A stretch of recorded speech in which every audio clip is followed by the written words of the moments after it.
আওয়ামী লীগের ভাই বোন যারা আছেন, আওয়ামী লীগ যারা করেন, মনে প্রাণে বিশ্বাস করেন, বা এখনও এই নিষিদ্ধ হওয়ার পরেও যারা আপনারা বিভিন্নভাবে আওয়ামী লীগের প্রতি ভালোবাসা প্রকাশ করেন, আবার বিভিন্ন কথা বলেন, বিভিন্ন ক্ষোভ দেখান আপনারা আওয়ামী বিরোধী শক্তির উপর, এনসিপির বিরুদ্ধে, জুলাইয়ের ব্যাপারে বিভিন্ন কথা বলেন, তাদেরকেই আমি আজকে বলবো আপনারা আসলে মনোযোগ সহকারে একটু শুনেন এবং বুঝে আপনারা বিভিন্ন মন্তব্য করেন যে আসলে আমি কথাটা কিভাবে বললাম, কেন বললাম। হয়তো একটু বুঝতে কষ্ট হতে পারে, তারপরেও না, সেটা হলো ওই আপনারা কেন আপনাদের পতন হয়েছে এবং আপনাদের কত দোষ আছে দলের নেতাকর্মীদের আপনাদের এই পতনের জন্য, তার ছোট্ট একটা বিষয় আমি তুলে ধরতেছি যে এইভাবেই তিলে তিলে তিলে তিলে আওয়ামী লীগের সর্বশেষে পতনের দিকে চলে গেছে। আমি একটু বলি, আমি বারবার বক্তব্যে বলি বিভিন্ন সময়, শেখ মুজিব ৭১ পূর্ববর্তী সত্যি একজন লিডার ছিলেন, সত্যি একজন নেতা ছিলেন। নেতার গুণ যত থাকা দরকার তার মধ্যে ছিল, ঠিক সেই নেতার গুণের একটা কথা আমি আজ বলছি, একটা মানে একেবারে তথ্য প্রমাণ নিয়ে। সেটা আমার মাগুরারই ঘটনা। ১৯৬৭ সালে উনি মাগুরাতে গিয়েছিলেন জনমত তৈরিতে। তখন তো উনি দেশের প্রধানমন্ত্রী না, রাষ্ট্রপতি না, কিচ্ছু না, তখন উনি হুলিয়ার আসামি। উনি সারা দেশে যাইতেন সাধারণ ছদ্মবেশে, সাধারণ মানুষের বেশে যায়, যে ওনার নেতাকর্মী ওই সমর্থক ভক্তদের সাথে যোগাযোগ করে তাদের সাথে দেখা করতেন এবং বিভিন্ন জেলায় যেতেন। তারই একটা পর্যায়ে ১৯৬৭ সালে, অর্থাৎ স্বাধীনতারও ৪ বছর আগে উনি আমাদের মাগুরাতে গিয়েছিলেন এবং যাওয়ার পরে সেখানে গিয়েছিলেন। ছোট্ট একটু বলি আমি, পত্রিকাটা পড়ে তারপরে আপনাদেরকে বলতেছি, তখন আপনারা খুব ভালো করে বুঝবেন আওয়ামী লীগের নেতাকর্মী ভাই বোনেরা যে আপনারা কীভাবে আসলে তিলে তিলে শেষ হয়ে শেষ পর্যায়ে পতনের কাছে চলে গেছেন এবং পতন হয়েছে। আপনি একটু শুনেন তো আপনারা, তারপরে ভালো লাগবে। সেটা হলো, আমি পরে তথ্য প্রমাণটা দিচ্ছি, তথ্যসূত্রও দিচ্ছি। সেটা হলো, আমি হেডলাইনটা পড়ি, বঙ্গবন্ধুর স্নেহমাখা সুখস্মৃতি নিরাপদ বিশ্বাসের। মোখলেসুর রহমান মাগুরা, এই বেটা রাখ, এটা হলো শেখ মুজিবের বক্তব্য, এই বেটা রাখ, মিষ্টি কিনে খাবি। জাতির জনক বঙ্গবন্ধুর এমনই স্নেহমাখা সুখস্মৃতি নিয়ে আজও বেঁচে আছেন মাগুরা শহরের বাসিন্দা ৮৮ বছরের বৃদ্ধ নরসুন্দর নিরাপদ বিশ্বাস, অর্থাৎ নাপিত, চুল কাটে, দাড়ি শেভ করে যারা, ওদেরকে নরসুন্দর বলে ভালো বাংলা। বঙ্গবন্ধু শেখ মুজিবুর রহমান ৬৬ সালের ৬ দফার পক্ষে জনমত তৈরিতে সারা দেশের মতো মাগুরায়ও এসেছিলেন। সে সময় বঙ্গবন্ধু এক অন্যরকম আশীর্বাদ হয়ে আসেন সেদিনের তরুণ ক্ষৌর কর্মকার নিরাপদ বিশ্বাসের জীবনে। কাপা কাপা হাতে অথচ পরম যত্নে সেদিন বঙ্গবন্ধুর চুল দাড়ি কেটেছিলেন নিরাপদ। ক্ষৌর কর্মের পর টাকা নিতে না চাওয়ায় বঙ্গবন্ধুর আদর মাখানো বকা খেতে হয়েছিল তাকে। তরুণ বয়সে যে মহামানবকে অল্প সময়ের জন্য দেখেছিলেন, তাকে নির্মমভাবে হত্যার শোক বৃদ্ধ বয়সেও মুছে ফেলতে পারেনি নিরাপদ বিশ্বাস। মাগুরা শহরের পুরনো জেলখানা সড়কের সাধনা ঔষধালয়ের পাশে খোলা জায়গায় এখনও কাজ করেন নিরাপদ বিশ্বাস। এ প্রতিবেদকের সঙ্গে আলাপকালে তিনি তার সাধারণ জীবনের অসাধারণ স্মৃতি স্মরণ করতে গিয়ে আবেগ আপ্লুত হয়ে পড়েন। বলেন, ৭১ সালে কলকাতার রানাঘাটে মুক্তিযোদ্ধাদের ক্যাম্পে হাফ মাইনেতে মুক্তিযোদ্ধাদের চুল দাড়ি কেটে দিতাম। নিরাপদ বিশ্বাস বলেন, ৬৬-৬৭ সালের দিকে বঙ্গবন্ধু মাগুরার উকিল সাহেবের, অর্থাৎ তৎকালীন যশোর জেলা আওয়ামী লীগের সভাপতি সোহরাব হোসেন সাহেবের কলেজ রোডের বাসায় ওঠেন। বঙ্গবন্ধুর চুল কাটাবেন, যথারীতি আমাকে ডেকে পাঠান উকিল সাহেব, কারণ আমি নিয়মিত উকিল সাহেবের চুল দাড়ি কাটতাম। বঙ্গবন্ধুর সামনে আমাকে নিয়ে গেলে তিনি বলে উঠলেন, এই সোহরাব, এই বেটা কেটে টেটে ফেলবে না তো? উকিল সাহেব আমার কাজের প্রশংসা করলে তিনি বললেন, শুরু কর। তার অনুমতিতে সাহস নিয়ে আমি কাজ শুরু করলাম। সেদিন কাজের ফাঁকে ফাঁকে বঙ্গবন্ধু আমার পরিবারের খোঁজখবরও নিয়েছিলেন। কাজ শেষ হলেই বঙ্গবন্ধুর তখনকার 2টি 10 টাকার জিন্না নোট আমার হাতে ধরিয়ে দেন। তখন দাড়ি কাটতে 3 আনা, চুল কাটতে লাগতো 5 আনা। আমি বললাম, আপনার কাছ থেকে টাকা নিলে উকিল সাহেব রাগ করবেন। আমার কথা শেষ না হতেই বঙ্গবন্ধু ধমক দিয়ে বলেন, এই বেটা রাখ, উকিল সাহেব দিলে সেইটাও রাখিস, এটার কথা বলার দরকার নেই, মিষ্টি কিনে খাবি।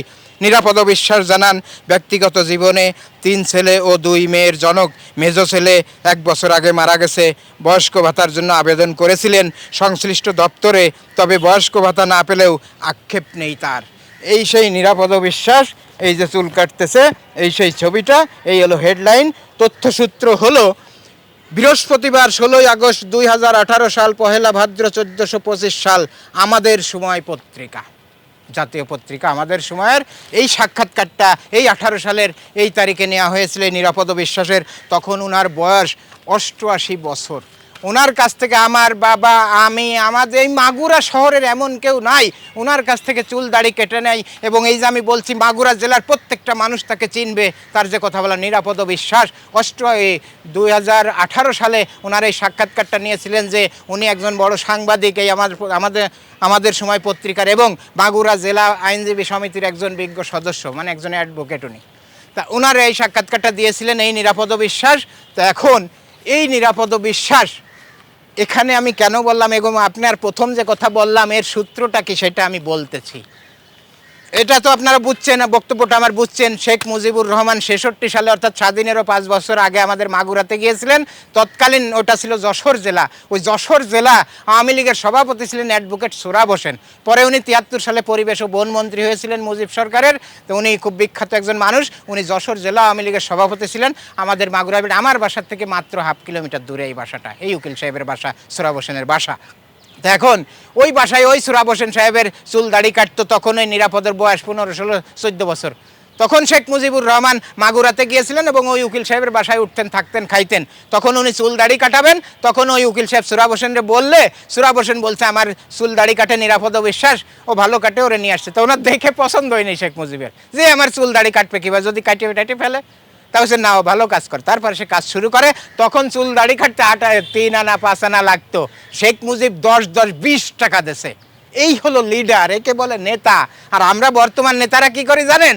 চুল দাড়ি কাটাই আমি নেতা, বড় নেতা, পাতি নেতা, ছাতি নেতা। চুল দাড়ি কাটাই নাপিতির টাকাটা পর্যন্ত দিই না। টাকা চাইলে বলে যে তোর দোকান বন্ধ করে দেবো, তোর ব্যবসা বন্ধ করে দেবো, এই করে টাকা না দিয়ে চলে যায়। সবাই না, ভালো লোক আছে, অনেকে ভালো নেতাও আছে। তা এই হলো শেখ মুজিব। ভাবতে পারেন যে 20 টাকা দিছিল 3 আনার জায়গায়, 5 আনার জায়গায়। তার মানে 60টা চুল কাটা দাড়ি কাটার টাকা একজনে চুল কেটে দিয়েছে। আবার বলতেছে কি যে সে টাকা নিবে না, যে উকিল সাহেব টাকা দেবে। যাই উকিল সাহেব যেটা দেবে সেটাও রেনিস, আর আমার এটা বলিস না, মিষ্টি কিনে খাবে। ভাবতে পারেন এগুলো নেতাগিরি কি এমনি আসে? নেতার জনপ্রিয়তা কি এমনি আসে? তা আওয়ামী লীগের ভাই বোনদের আজকে বললাম, এটা দেখলাম, ভাবতে পারেন কত বড় ঘটনা। কিন্তু আমার এইবার প্রথম কথার সাথে সূত্র আমি মিলাই। শেষ কথা কি বলে গেছে নিরাপদ বিশ্বাস জানেন? উনি 88 বছর বয়সেও বয়স্ক ভাতার আবেদন করেছিলেন, কিন্তু উনি ওই পর্যন্ত, ওই সাক্ষাৎকার নেওয়ার দিন পর্যন্ত কোনো বয়স্ক ভাতার কার্ড ওনার নামে হয় নাই। কেন হয় নাই জানেন? ভাই, আওয়ামী লীগের নেতাকর্মীরা শুনলে কষ্ট পাবেন। সেটা হলো একটা বয়স্ক ভাতার কার্ড করতে 5,000 করে টাকা নিত নেতারা, কর্মীরা নিয়ে তারপরে ওই টাকা যেগুলো নিত সেইগুলোই সিগন্যাল দিত যে এদের ভাতা করে দেন। তো ওই বৃদ্ধ নিরাপদ কর্মকার উনি পারে নাই 5,000 টাকা দিতে। তাই তার বারবার আবেদন করার পরেও, যেহেতু আপনাদের নিয়ম আছে 65 বছর বয়স হলেই বয়স্ক ভাতা পাবেন বা পাচ্ছে অনেকে, তখন নিরাপদের বয়স 88 বছর, তারপরেও সে আবেদন করে পাই নেই। আমি বাদই দিলাম শেখ মুজিবের চুল দাড়ি কেটেছিল, একটা ঐতিহাসিক ব্যাপার, সেটাও বাদ দিলাম। কিন্তু বাস্তবতা তো সে পায় একটা বয়স্ক ভাতার কার্ড। এই গরিব মানুষটা চুল দাড়ি কাটে, তাও তার চুল দাড়ি কাটে আমি নিজে তার পাশে বসে দাঁড়ায় দেখেছি। কোনো মতো ওই পুরোনো আমলের একটা খুর আর ওই একটা কাইসি নিয়ে সেই মানধাত্তা আমলের মতো খুব কষ্ট করে জীবনযাপন করতে এই নিরাপদ সরকারি একটা অফিসের পাশে, দেওয়ালের পাশে ওই আয়নাটা ঠেকাই এসে চুল দাড়ি কাটতো মানুষের। এই নিরাপদ বিশ্বাস। তার দেখেন কত বড় একটা স্মৃতি। শেখ মুজিবের চুল দাড়ি কাটেছিল এবং সেই সময় 3 আনার জায়গায় 20 টাকা দিয়েছিলেন শেখ মুজিব। 2টা জিন্না নোট, মানে ওই যে কায়দে আজম মোহাম্মদ আলী জিন্নার ছবি থাকতো, 10 টাকার 2টো নোট দিয়েছিল এই শেখ মুজিবুর রহমান।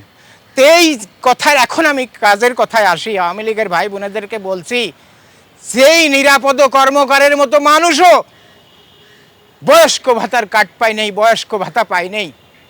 এই 2018 সালের এই সাক্ষাৎকার, তারপরে এই মানুষটা 2022 সালে মারা গেছে 92 বছর বয়সে। এই লোকটা বয়স্ক ভাতা পায় নেই। আমার এলাকার মন্ত্রী প্রতিমন্ত্রী ছিলেন তখন যুব ক্রীড়া প্রতিমন্ত্রী বাবু নিতাই, বাবু বীরেন শিকদার।